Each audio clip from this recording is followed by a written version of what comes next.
काम आपको last lecture में दिया गया था और ये कहा गया था कि इसको आपने डायरेक्ट प्रूफ से जो है वो प्रूफ करना है। तो मैं इसको क्विकली प्रूफ कर देती हूँ ताकि आपको जो है वो रिकॉल भी हो जाए चीज़ें, और फिर जो है वो हम नेक्स्ट टेक्निक्स की तरफ चलते हैं जो हमने पढ़नी है। तो अगर आप इस प्रूफ मेथड को देखें जो कि है डायरेक्ट प्रूफ मेथड, तो आप क्या करते हैं, आप पी वाला पार्ट पिक करते हैं, पी वाले पार्ट की डेफिनेशन लेके चलते हैं और उसको प्रूफ करने की तरफ करते हैं। तो अगर मैं इसको सॉल्व करूं तो सबसे पहले हम यहाँ लिख देते हैं जी ये डायरेक्ट प्रूफ मेथड हम इस्तेमाल करें ताकि जब हम मल्टीपल मेथड इस्तेमाल करें तो ये इजी टू अंडरस्टैंड हो कि कौन से मेथड से सॉल्व किया गया है।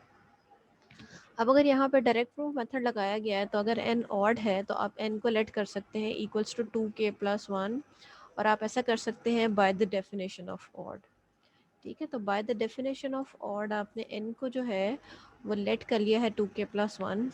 नेक्स्ट क्या करना है, यही n की वैल्यू को आपने इसके अंदर जो है वो पुट कर देना है। ठीक है, तो पुट करना है वैल्यू ऑफ n को इन 5n+6। ठीक है, तो आपकी सेकेंड साइड पे आपको इक्वेशन के बना, तो उसके अकॉर्डिंगली 5n+6 किसके इक्विवेलेंट हो जाएगा, ये 5 एज इट इज रहेगा, n की जगह n की वैल्यू आ जाएगी जो कि है 2k+1, और बाकी जो है वो सारा आपका एज इट इज। अब इसको जस्ट आप सॉल्व करेंगे तो ये 5 to 10k+5+6 बन गया। इसको हम मज़ीद सॉल्व करते हैं तो ये बन जाएगा 10k+11। अब अगर आप देखें तो आपने इसको रिप्रेजेंट करना है in the definition of odd. ठीक है, लेकिन ये कहीं से भी डेफिनेशन ऑफ ऑड नहीं है, तो हम इसको डेफिनेशन ऑफ ऑड के फॉर्मेट में लेके जाएंगे। तो आप इस 11 को जो है वो ब्रेक डाउन करके ऐसे लिख सकते हैं 10k+10+1। ठीक है, इस 10+1 की वजह से ये वापस से 11 बन जाएगा, और 10+1 जो है इस वजह से भी किया है ताकि जो है वो 11 वाली ब्रेक डाउन वाली टर्म हमारे पास मौजूद रहे और ये 2 का कॉमन बन जाए, 1 सेपरेट हो जाए। तो अब क्या करते हैं जी, फर्स्ट 2 में से 2 कॉमन ले लेते हैं, तो ये बच जाएगा 5k+5, और ये +1 सेपरेट, और ये आपके पास अगर आप इसको लिखें तो ये आपके पास बन जाएगा 2t+1। इस चीज़ को अगर आप t एज्यूम कर लें, और ये है by the definition of by the definition odd, और आपका स्टेटमेंट जो है कि प्रूव हो गई है। ठीक है जी,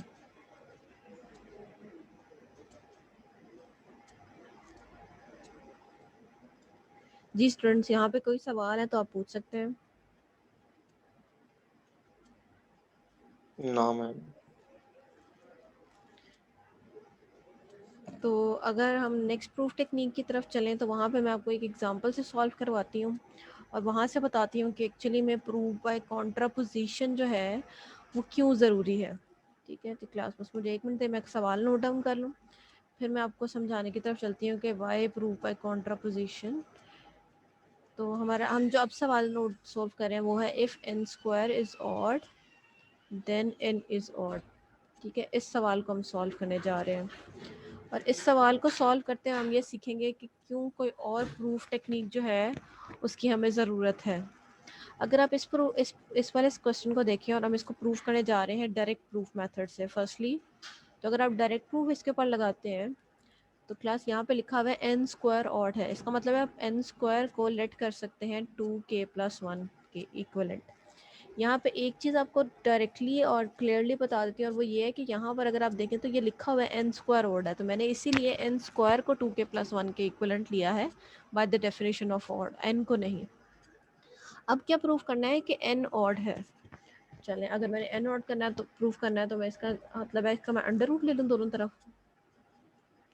ठीक है, ताकि जो है मसला हल होने की तरफ आ जाए बाय टेकिंग अंडर रूट। ठीक है, दोनों तरफ अंडर रूट लेते हैं तो ये n² का अंडर रूट हो गया और ये अंडर रूट 2k+1 हो गया। तो यहाँ से ये n² तो कैंसिल हो गया, बाकी बच गया n, और यहाँ पर आ गया अंडर रूट 2k+1। अब मुझे बताएं कैसे ये अंडर रूट ख़त्म करें, क्योंकि हमारी डेफिनेशन जो ऑड की है वो 2k+1 है, वो अंडर रूट के साथ नहीं है। इसका मतलब है कि अगर अंडर रूट ख़त्म करना चाहेंगे तो स्क्वायर कर लेंगे, स्क्वायर करेंगे तो n² बन जाएगा।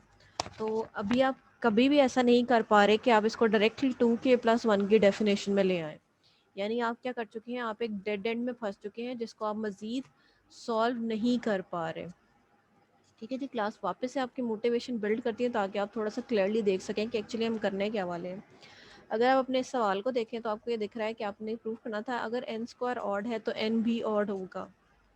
ठीक है। अगर एन स्क्वायर ऑड है और अगर आप डायरेक्ट प्रूफ के तौर पे चलते हैं तो एन स्क्वायर की इक्वलेंट आ गया 2k + 1k। अब आपने ये प्रूफ करना था कि एन ऑड है, आपने एन निकालने के लिए दोनों साइड पर अंडर रूट ले लिया। एन जो है वो आपके पास अंडर रूट 2k + 1 आ चुका है, लेकिन आपकी जो ऑड की डेफिनेशन है वो अंडर रूट के साथ नहीं है।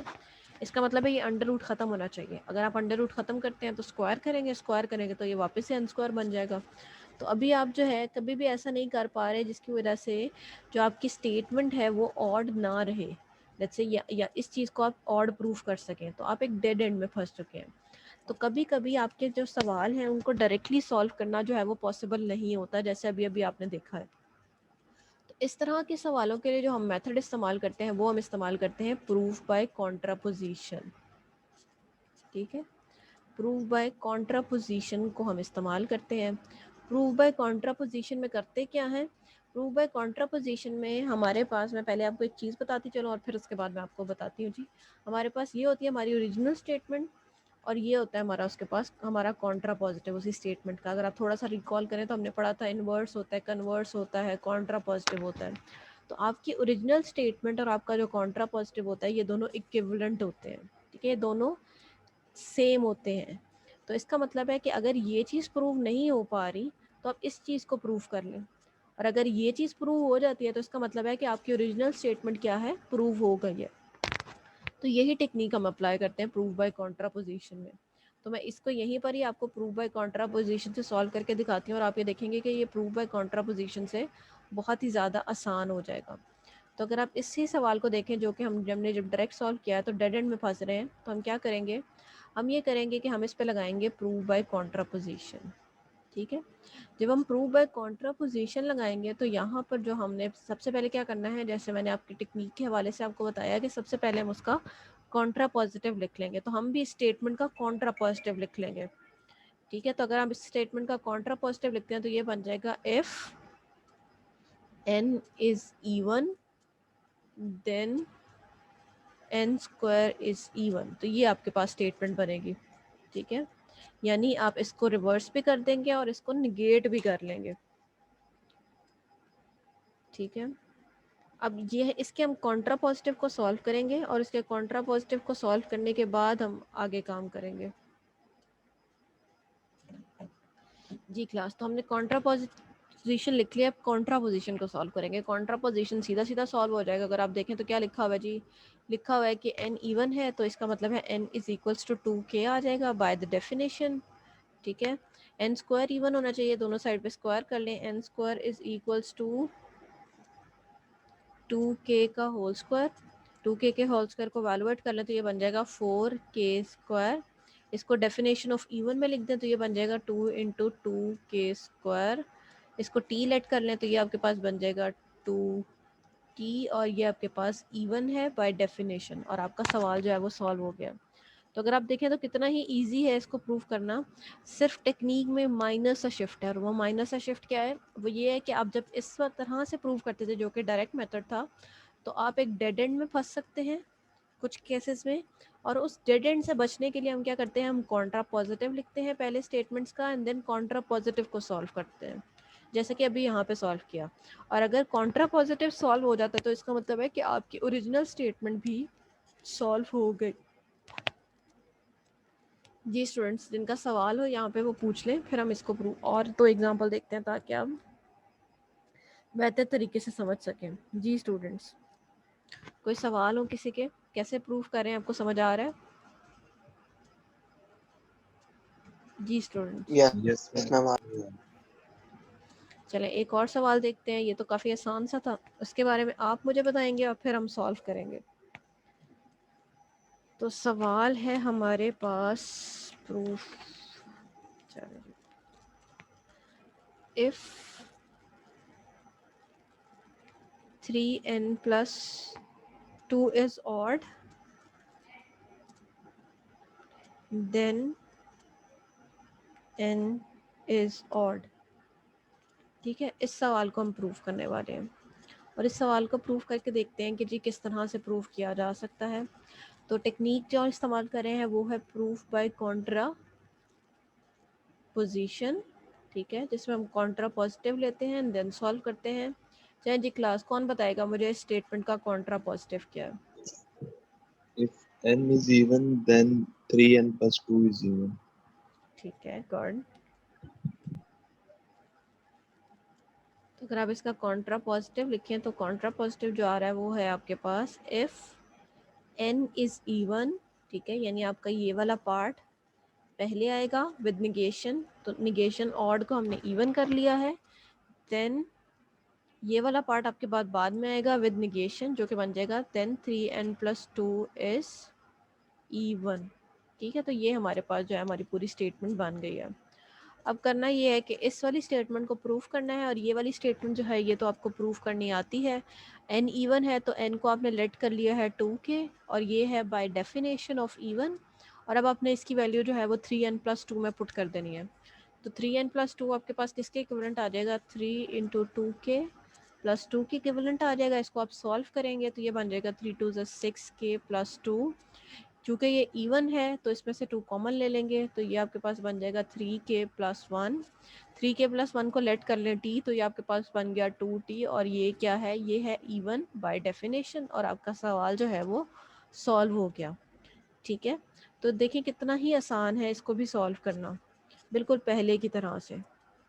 ठीक है, टेक्निक सेम टू सेम वही है, बस फ़र्क इतना है कि पहले कॉन्ट्रा पॉजिटिव लेना है एंड देन सॉल्व करना है। तो ये बाय कंडीशनल फॉर्मेट में होगी, यानी जिसके अंदर आपके पास इफ़ एंड ओनली इफ़ मौजूद होगा।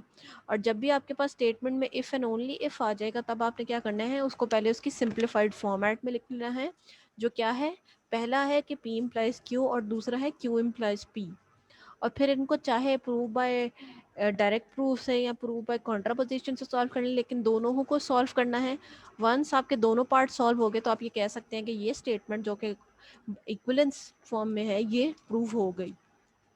तो सबसे पहले आप क्या करेंगे, इस स्टेटमेंट को दो फॉर्मेट्स में लिखेंगे जो यहाँ ऊपर स्टेटेड है। तो सबसे पहले p इम्प्लाइज q फॉर्मेट में लिखते हैं। p इम्प्लाइज q क्या बनेगा आपके पास? ये बनेगा if n is odd then n square is odd. ठीक है, तो p इम्प्लाइज q स्टेटमेंट आपके पास ये बनेगी। और अगर आप q इम्प्लाइज p को देख लें तो q इम्प्लाइज p आपके पास क्या बनेगी? वो बनेगी if n square is odd then n is odd. ठीक है, तो मैंने ये दोनों स्टेटमेंट्स लिख ली हैं। अब मैं इन दोनों स्टेटमेंट्स को बारी बारी प्रूफ करूंगी, और अगर ये दोनों प्रूव हो जाएंगी तभी मैं कहूँगी कि ये दोनों जो हैं, ये आपकी जो ओरिजिनल स्टेटमेंट है ये प्रूव हो गई, इसको हम प्रूव कर रहे हैं। ठीक है, अब क्या करते हैं जी, पहली वाली को प्रूव करते हैं, जो क्या कह रहा है? If n is odd then n square is odd. मैं तो दोबारा लिख लेती हूँ, if n is odd then n square is odd. तो पहले भी आप प्रूव कर चुके हैं, तो मैं इसको एक क्विक गो में एक प्रूफ कर देती हूँ। तो ये मेरे पास मेरी पहली स्टेटमेंट है p इम्प्लाइज q। ठीक है, प्रूफ मेथड जो मैं यहाँ लगा रही हूँ वो डायरेक्ट है। ठीक है, डायरेक्ट से मैं अगर देखूँ तो मैं क्या कर रही हूँ, n ऑड है तो n मेरे पास आ गया 2k प्लस 1। ठीक है, n स्क्वायर ऑड है तो दोनों में साइड पे मैं स्क्वायर कर लेती हूँ, तो ये बन जाएगा 2k प्लस 1 का स्क्वायर। तो आप अगर देखें तो मैंने कुछ चीज़ें स्किप किया लिखना, लेकिन आपने स्किप नहीं करनी। ठीक है, मैं इसको n स्क्वायर को कंप्यूट करती हूँ तो ये बन जाएगा 4k square plus 4k plus 1। अगर मैं चाहूँ तो इसके अंदर से 2 कॉमन ले सकती हूँ, तो बन जाएगा 2k square plus 2k plus 1। इसको एज्यूम कर लें एज अ t, तो ये बन गया 2t plus 1 that is odd. और ये वाला साइड जो है ये आपकी प्रूव्ड हो गई। ठीक है, तो ये आपके पास n स्क्वायर जो है ये ऑड आ रहा है, जो कि इस स्टेटमेंट में रिक्वायर्ड था। तो p इम्प्लाइज q वाला जो पार्ट था ये आपके पास प्रूफ हो गया। अब आपने q इम्प्लाइज p वाला पार्ट प्रूफ करना है, जो कह रहा है कि अगर n स्क्वायर ऑड है तो n ऑड होगा। तो मैं सवाल लिख लेती हूँ जो कह रहा है if n square is odd then n is odd. ठीक है, इस स्टेटमेंट को अब हम प्रूफ करने जा रहे हैं। तो अगर n स्क्वायर ऑड है तो ये मेरे पास सेकंड पार्ट है जो कि है q इम्प्लाइज p। तो अगर आप थोड़ी देर पहले रिकॉल करें तो हमने यही एग्जांपल को सॉल्व करके देखा, जहाँ पे हमने देखा था कि जब भी n स्क्वायर ऑड होता है तो हम इसको डायरेक्ट प्रूफ मेथड से प्रूफ नहीं कर पाते। तो सेम इसी तरह से मैं यहाँ पर भी जो है प्रूफ बाय कॉन्ट्रापोजिशन लगा रही हूँ। ठीक है, टेक्निक का नाम इसीलिए लिख रही हूँ ताकि जो है वो कोई भी आसानी से समझ पाए कि कौन सी टेक्निक जो है वो आपने अप्लाई करके इसको प्रूव किया है।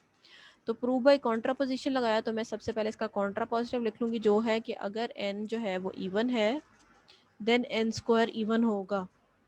ठीक है, तो ये स्टेटमेंट को मैंने क्या किया है, मैंने कॉन्ट्रा पॉजिटिव लिख लिया है, और कॉन्ट्रा पॉजिटिव लिखने के बाद मैं जो है इसको प्रूव करने वाली हूँ। तो अगर n इवन है तो n आ गया आपके पास 2k, n स्क्वायर इवन है तो n स्क्वायर आ जाएगा आपके पास 2k का स्क्वायर, इसको स्क्वायर कर लेंगे तो ये बन जाएगा 4k स्क्वायर। इसको मजीद इवन की डेफिनेशन में लाना है तो आप इस तरह से लिख सकते हैं।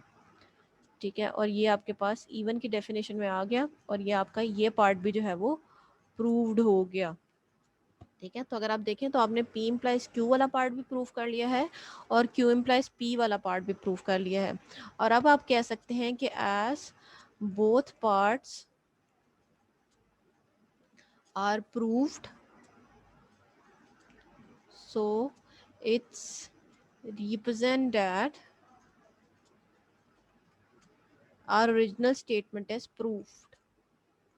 आप चाहें तो वो ओरिजिनल स्टेटमेंट भी लिख सकते हैं जो कि इसकी इफ़ एंड ओनली इफ़ के साथ है। ठीक है जी क्लास, तो यहाँ पर आप देख रहे हैं कि हमने वही मेथड इस्तेमाल किया है जो भी अब हम तक हमने सीखे हैं, जो कि था प्रूफ डायरेक्ट मेथड और प्रूफ बाय कॉन्ट्रापोजिशन। अब ये टोटली आप पे डिपेंड कर रहा है कि आपको किसको डायरेक्ट से सॉल्व करते हैं, किसको कॉन्ट्रापोजिशन से सॉल्व करते हैं। बस जो मोटिव है वो ये है कि दोनों पार्ट जो है वो सॉल्व होने चाहिए, पास गिवन है, और मैंने ये प्रूव करना है कि ये तीनों जो हैं ये इक्विवेलेंट है। और अगर आपके पास भी इस तरह का सवाल आता है तो उस केस में क्या किया जाता है, आप ये करते हैं कि आपने इक्विवेलेंट प्रूफ करने के लिए आप ये करते हैं कि P1 इम्प्लाइज P2 प्रूफ करते हैं।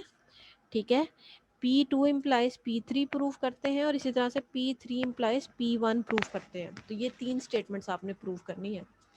P1 इम्प्लाइज P2, ठीक है, P2 इम्प्लाइज P3, और इसी तरह से P3 implies P1। Excuse me ma'am. जी बेटा आपकी तरफ आती हूँ। अगर आपकी ये तीनों पार्ट्स प्रूव हो जाएंगे तभी हम कहेंगे कि जी हमारे पास जो स्टेटमेंट्स हैं ये for any variable n integer equivalent हैं। ठीक है, व्हाट इफ अगर हमारे पास 4 एग्जिस्ट करेंगी, P1 P2 P3 P4 या इससे ज़्यादा, तो आपने P1 से P2 प्रूव करना होगा, P2 से P3, P3 से P4 एंड देन P4 से P1, ये सब प्रूव करना होगा। ठीक है, तो यहाँ पर अब आपने तीनों पार्ट्स को प्रूव करना है, और अगर आपके तीनों पार्ट्स प्रूव हो जाएंगे तभी आप कहेंगे ये तीनों क्या हैं, ये तीनों इक्विवेलेंट हैं। तो मैं बारी बारी पहले ये तीनों पार्ट लिख लेती हूँ, देन आपके सवालों की तरफ चलती हैं। तो P1 इम्प्लाइज P2 क्या है मेरे पास, P1 इम्प्लाइज P2 है मेरे पास इफ़ ये मेरे पास P1 है, n is even, then n-1 is odd। ठीक है जी क्लास, ये मैंने लिखा है P1 इम्प्लाइज P2। सेकेंड जो चीज़ मैंने प्रूव करनी है वो प्रूव करनी है P2 इम्प्लाइज P3। जी क्लास, क्या है P2 इम्प्लाइज P3? जी बेटा If कौन बताएगा? n1 minus is odd, then n square is even. ठीक है, तो ये है if n-1 is odd then n square is even. तो ये मेरे पास मेरी दूसरी स्टेटमेंट आ गई। इसी तरह से मैं अपनी तीसरी स्टेटमेंट लिख लूँगी जो कि है P3 इम्प्लाइज P1। जी क्लास कौन बताएगा क्या है तीसरी स्टेटमेंट मेरे पास? If n square is even, then n is even. ठीक है जी क्लास, तो मैंने सभी स्टेटमेंट जो है वो लिख ली हैं। अब जिनके जो भी सवाल हैं यहाँ तक वो पहले पूछ लें, फिर मैं जो है इसको सॉल्व करती हूँ। तो वहाँ से आप देख लीजिएगा कि हम कैसे इनको प्रूव करने जा रहे हैं। जी स्टूडेंट्स। मैम मेरा क्वेश्चन था कि ऑर्डर हमने यही रखना है, जी बेटा P1 ऑर्डर implies यही P2। रखना है, बिल्कुल।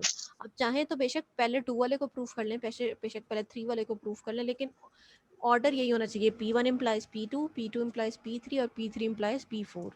इनको आप किसी भी ऑर्डर में सॉल्व कर सकते हैं, बेशक पहले 2 को सॉल्व कर लें, बेशक 3 को सॉल्व कर लें, बेशक 1 को सॉल्व कर लें, लेकिन इन ओरिजिनल स्टेटमेंट्स का ऑर्डर यही होना चाहिए। ठीक है। जी बेटा, और किसी का यहाँ तक कोई सवाल है? चलें फिर मैं इसको बारी बारी प्रूफ करती हूँ।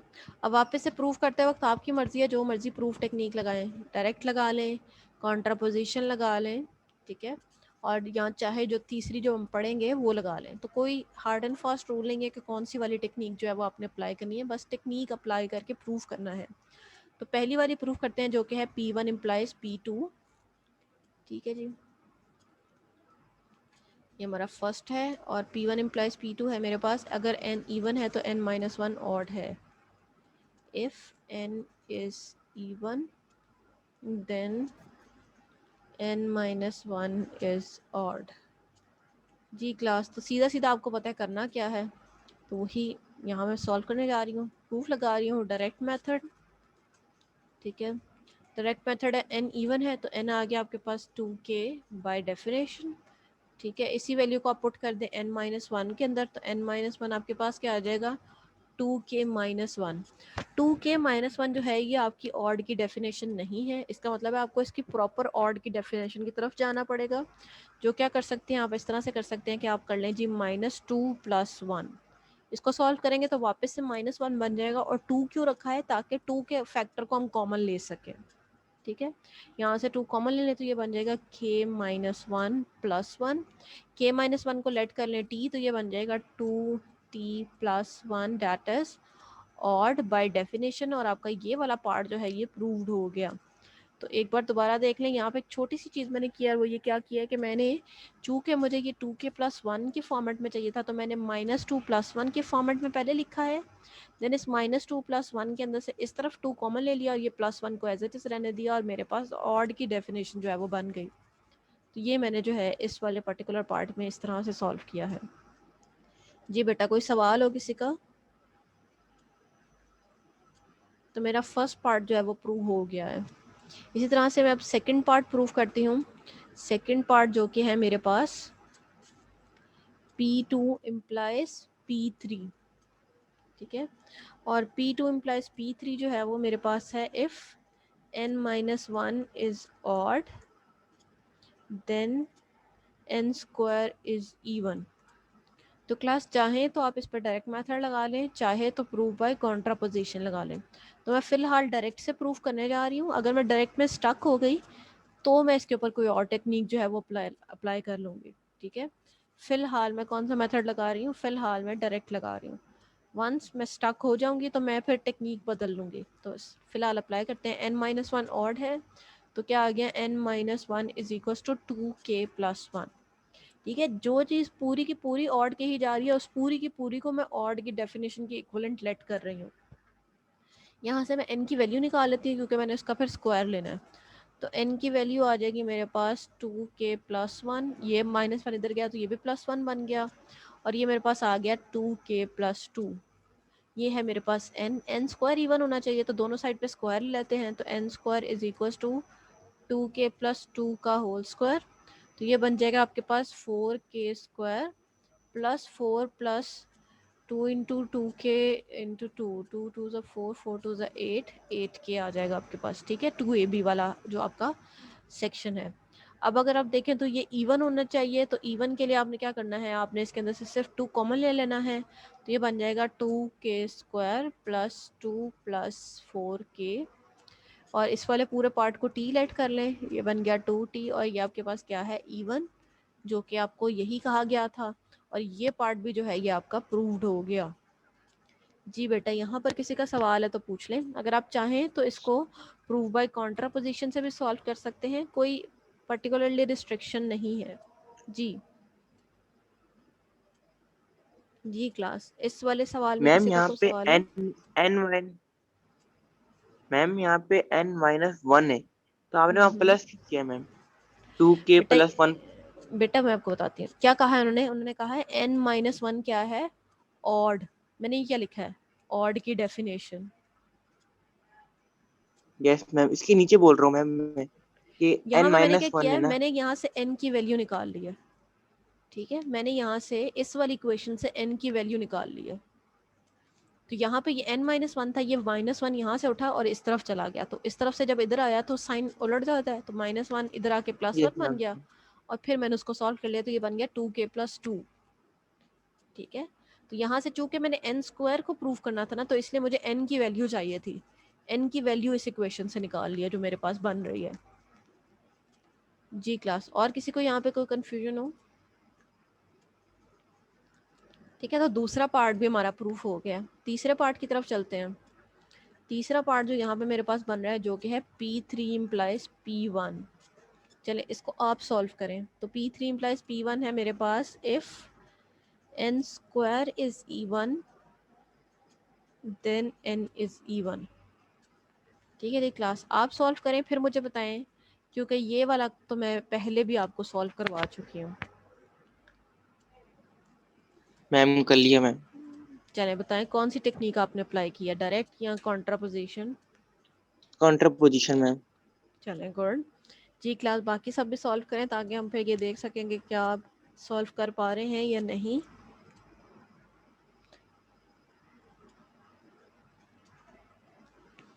तो मैं जो टेक्निक लगाने जा रही हूँ वो प्रूफ बाय कॉन्ट्रापोजिशन ही है, क्योंकि पहले की तरह से यहाँ पे स्क्वायर है तो मुझे ऐसा लगता है कि मैं स्टक हो जाऊंगी, इसलिए मैं उस स्टक वाली सिचुएशन में नहीं जाना चाह रही, मैं इसको डायरेक्ट कॉन्ट्रापोजिशन से ही सॉल्व कर रही हूँ। ठीक है, यहाँ अगर आप चाहें तो इसको डायरेक्ट में सॉल्व करके देख सकते हैं। ठीक है, अगर मैं डायरेक्ट के अकॉर्डिंगली चलूँगी तो ये कह रहा है एन स्क्वायर इवन है, तो मैं एन स्क्वायर को 2 के इक्विवेलेंट लेट कर लूँगी। एन इवन है then n is even. N बनाने के लिए मुझे अंडर रूट लेना पड़ेगा। ठीक है, तो इस तरफ से तो अंडर रूट सॉल्व हो जाएगा, लेकिन इस तरफ मैं स्टक रहूँगी, जिसकी वजह से मैं डेड एंड में फंस चुकी हूँ। और इस डेड एंड से बचने के लिए मैं जो है प्रूव बाय कॉन्ट्रापोजिशन ही लगा रही हूँ डायरेक्टली। ठीक है, प्रूव बाय कॉन्ट्रापोजिशन लगाएंगे तो ये बन जाएगा if n is odd then n square is odd। और ये मुझे पता है कि आपको पता है कैसे सॉल्व करना है। अगर n ऑड है तो n आ जाएगा 2k + 1 के इक्विवेलेंट। n स्क्वायर ऑड है तो दोनों साइड पे स्क्वायर कर लें, तो ये बन जाएगा 2k + 1 का होल स्क्वायर। सॉल्व करें जी, ये बन गया आपके पास 4k स्क्वायर + 4k + 1। इसमें से 2 कॉमन ले लें, बन जाएगा 2k स्क्वायर + 2k + 1। इसको t लेट कर लें, ये बन गया 2t + 1। क्या बन गया जी? ऑड। और ये हमारा पार्ट भी जो है ये भी हमारा प्रूव्ड हो गया। तो हमने फर्स्ट पार्ट भी प्रूव कर लिया है, सेकंड पार्ट भी प्रूव कर लिया है, और थर्ड पार्ट भी जो है वो हमने प्रूव कर लिया है। जी बेटा, अब मुझे ये बताएं कि वो लोग जिनको अभी तक कुछ समझ नहीं आई कि हम क्या कर रहे हैं। जी स्टूडेंट्स, वो स्टूडेंट्स जिनको अभी तक समझ नहीं आई कि हम एक्चुअली में करने क्या वाले हैं, आप एंड पे एक्सप्लेनेशन लिख सकते हैं जी। As all 3 parts are proved,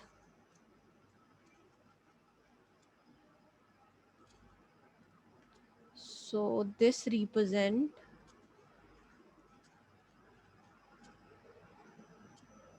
that the given statements are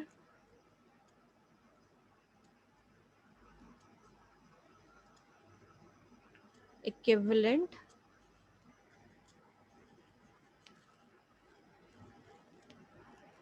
for integer n। ठीक है, ये एंड पे लिखा जा रहा है इंटीजर n। ठीक है, क्योंकि यही स्टार्टिंग में कहा गया था कि ये प्रूफ करेंगे, ये तीनों स्टेटमेंट जो हैं ये इंटीजर n के लिए इक्विवेलेंट हैं। और अगर आप देखें तो हमने वो प्रूफ कर दिया है कि ये तीनों स्टेटमेंट क्या है, इंटीजर n के लिए इक्विवेलेंट है।